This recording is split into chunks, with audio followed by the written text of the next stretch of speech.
Okay. All right, so we're going to do something a little bit different in this next video, and I'm going to have to piece this thing together. Hi, Jupiter. Yeah, there's my kit. There's one of my kits. One of my kits. Okay, so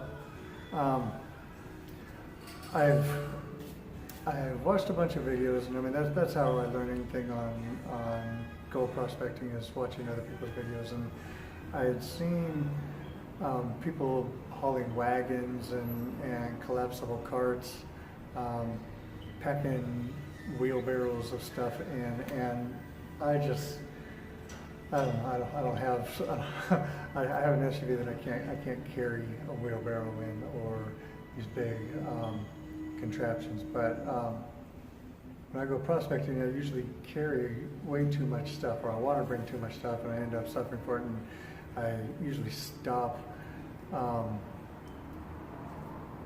near where we're parked. Okay, so I don't want to load all that stuff in and then have to carry it all back out at the end of a long day. So I watched some videos and come across different variants of game carts that people have made, that people have bought, retail versions. And I'm not gonna name the commercial ones, but there's a couple really nice ones I've seen. Like they handle fairly well, but it's basically a mono wheel cart that's meant to be harnessed either to a external frame pack or some type of vest harness or something. But I'm going to try to make one. Then picking up some material here and there, and I don't know if you can see in the frame, but this is what I'm going to start with, and these are two walkers, collapsible walkers, and a set of crutches, obviously. And the crutches cost me $5. One walker cost me $6. The other one cost me $8 at the thrift store. And what I've done is I've taken all of them apart, and pardon me, I cut my hand like a dummy. But I've taken them all apart, and I think these are basically the parts that I'm going to use from both of them. So I want to show you my preliminary drawing.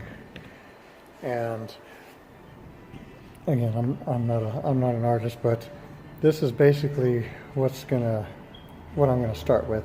And if I have to go back for another walker, if I mangle one or make a wrong cut, or it just doesn't go the way I'd hoped, I mean it's a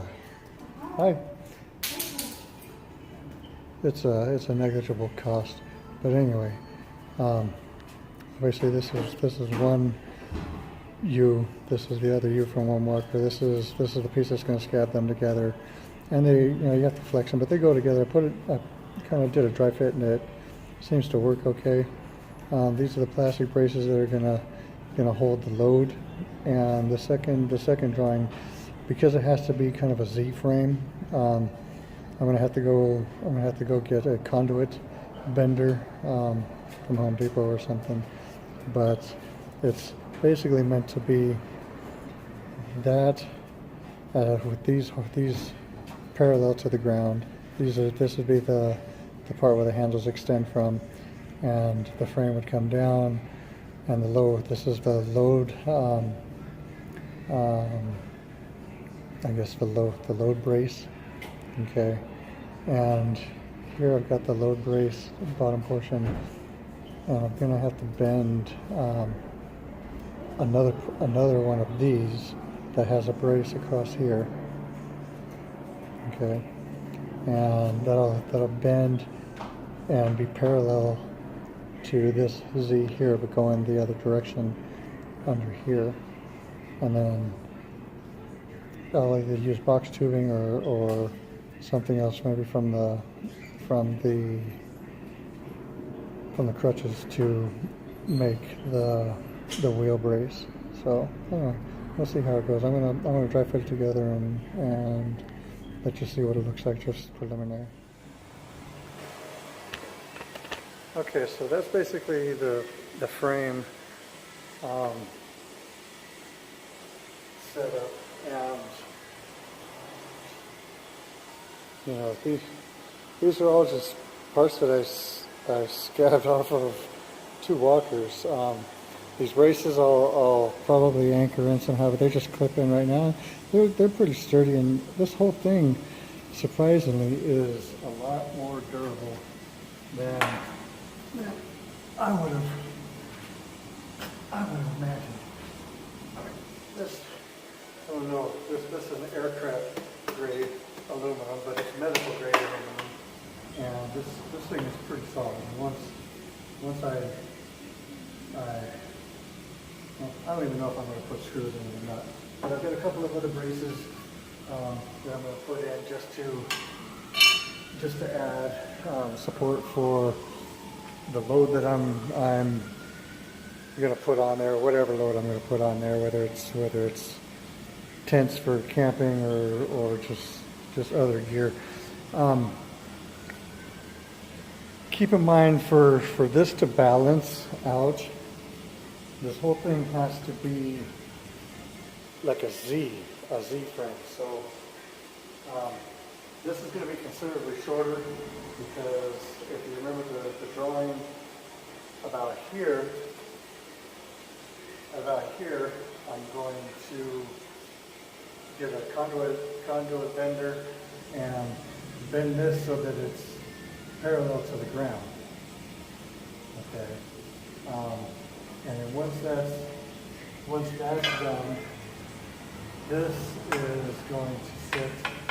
I'll figure out how to mount this. I'll probably use a Dremel and carve out a notch here, not a notch, but a groove that will rest on this at the right angle. And probably wrap everything in leather, soak some leather and stretch it out, and then let it, bind it up so it looks nice and kind of tightens everything down. Probably use a hose clamp to secure this. Again, probably a notch and a couple of screws on either side of it. So what this is, this frame, again, it's going to be parallel to the ground, and this is going to be the receptacle for the removable arms. And I'll cut these down, and these will slip in here and lock in with these little button clips, and these will be removable. And I'll put grips on the end of it. Probably out like this so that it doesn't bang against my butt. But that will secure to the lower portion of my external backpack frame. So this will be horizontal or parallel to the ground, and this other end is going to be at a 90 from about here. So that's going to shorten the whole frame down quite a bit, maybe 18 inches. And this will be bent up at a 90. This is to brace the load. And then I've got another, I've still got to figure out exactly how I'm going to do it, but I've got another leg off of one of the walkers, and where that brace is, where that crossbar is where I'm going to bend it, and then that will be again parallel to the ground, but on the lower portion of the frame, and then we'll mount it to the frame. I think I'm gonna take. I've already flexed them enough to see that they will line up with these two sides here.